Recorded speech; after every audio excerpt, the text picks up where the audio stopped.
عليكم ورحمة الله وبركاته.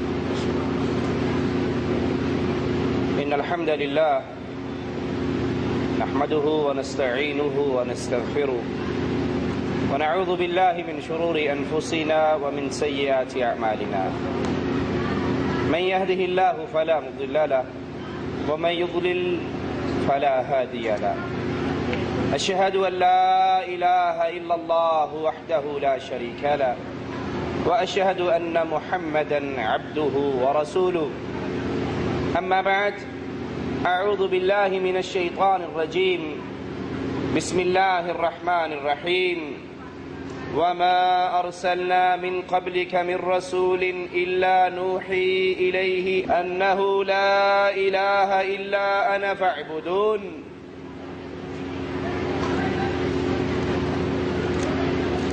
قوموں کی عزت، قوموں کی پستی کا تعلق اللہ کی کتاب سے تعلق پر ہے. کتاب اللہ، قرآن حکیم وہ عظیم نسخہ ہے، وہ عظیم کتاب ہے. مالک کا وہ پیغام ہے جس نے اس کو اپنے سینے سے لگایا، وہ عزتوں کی راہ کا راہی ہوا.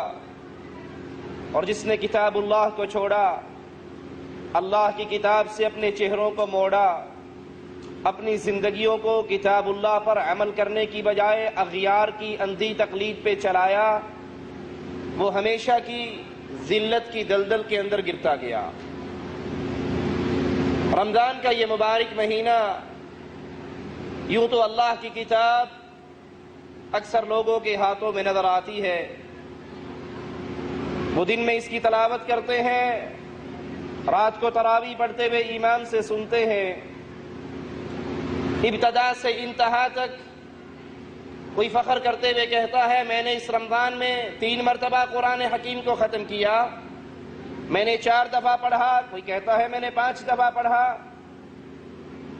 لیکن اللہ توفیق عطا فرمائے تو فرمائے، یہ قرآن کو پڑھنے والے، اس قرآن کی تلاوت کرنے والے، اس کی عربی عبارتوں کو یاد کرنے والے اکثریت ایسی ہے جو اس کے پیغام کو نہیں جانتی، جو اس کے مفہوم اور معانی کو نہیں سمجھتی. وہ پڑھ رہے ہیں لیکن سمجھتے نہیں ہیں کہ یہ کہہ کیا رہا ہے، یہ پیغام کیا دے رہا ہے. اور برا ہو ان علماء سو کا جنہوں نے ان غریبوں عوام الناس کے ذہن میں یہ بات ڈال دی، آپ قرآن کو سمجھ نہیں سکتے، آپ اللہ کی کتاب کو ترجمہ اور تفسیر کے ساتھ پڑھنے کے باوجود نہیں سمجھ سکتے. آپ نے سمجھنا ہے تو جو ہمارے علماء نے اس کا نچوڑ نکالا ہے اس کو پڑھ لیجئے، آپ کے لیے عربی عبارت کافی ہے.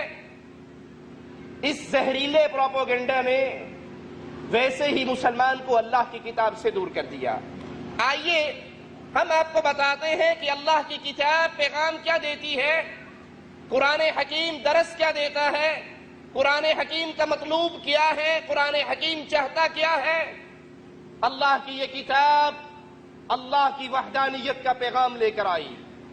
قرآن حکیم توحید کی دعوت کو عام کرنے کے لیے، اللہ کی وحدانیت کو سمجھانے کے لیے، اللہ کی آیات کو بتلانے کے لیے اس امت پر اتارا گیا تاکہ جو اس کو پڑھے گا، جو اس سے جڑے گا، جو اس پہ عمل کرے گا، جو اس کو یاد کرے گا، پھر قیامت کے دن اس کو ملے گا کیا؟ آواز پڑے گی، پڑھو قرآن کو جیسے دنیا میں پڑھتے تھے. تم قرآن پڑھتے جاؤ، جنت کے درجے چڑھتے جاؤ، جہاں تمہاری زبان سے آخری آیت نکلے گی وہی جنت میں تمہارا ٹھکانہ ہوگا. یہ مقام کس کو ملے گا؟ شبینے پڑھنے والے حافظ کو، شبینے پڑھنے والے قاری کو، جو رات کی ابتدا میں سپیکر پہ بیٹھتا ہے اور فجر تک اس قرآن کو ختم کر جاتا ہے. سننے والوں کو سوائے یعلمون اور تعلمون کے سمجھ نہیں آتا. یہ مقام، یہ عزت، یہ مرتبہ، یہ شرف اس کو ملنا ہے جس نے اللہ کی کتاب کو سینے سے لگایا، اس کو سمجھا، اس کے پیغام کو اپنی زندگی میں لاگو کیا، اپنے معاشرے میں عام کیا، اس کی دعوت کو لے کر اٹھا.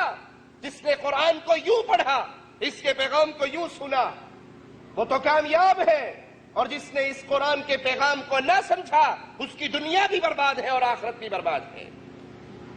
اللہ کی یہ کتاب ہمیں خبر دیتی ہے، پیغام دیتی ہے کہ انبیاء کی بنیادی دعوت کا نقطہ، انبیاء کی دعوت کا پہلا سٹیپ، پہلی بات، بنیادی نقطہ یہی تھا کہ ہر قوم نے، ہر نبی نے اپنی قوم کے سامنے یہ آواز لگائی، اے میری قوم، عبادت خالص اللہ کا حق ہے، اللہ کی عبادت کرو، اللہ پر ایمان لے کر آؤ، اللہ کے علاوہ کوئی الہ نہیں ہے۔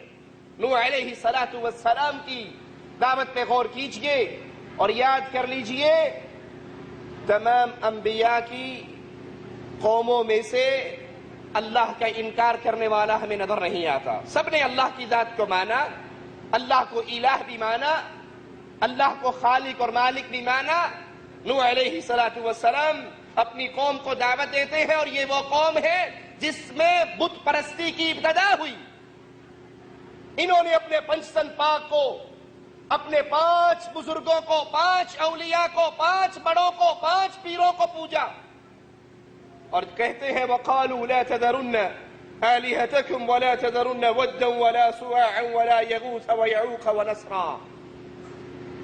لا الہ الا اللہ کا پیغام سننے کے بعد قوم جواب میں کہتی ہے، اس نبی کے پیچھے لگ کر، اس کی باتوں میں آ کر، وَقَالُوا لَا تَذَرُنَّ آلِهَتَكُمْ، اپنے 5 الہوں کو نہ چھوڑنا، پنجتن پاک کو نہ چھوڑنا، پنجتن پاک کے پیچھے رہنا، پنجتن پاک کو مانتے رہنا۔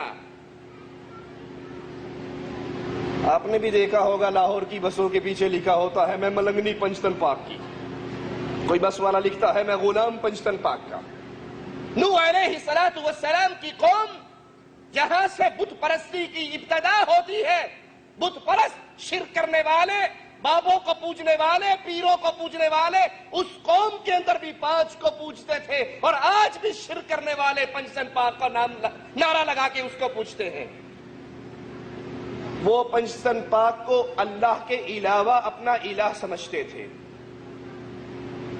اس زہریلے نقطے پہ غور کرنا، قوم نوح پنجتن پاک کو اللہ کے علاوہ اپنا الہ مانتی تھی، اور آج پنجتن پاک کے نام کو پوچھنے والے، میں بھی پاکستان سے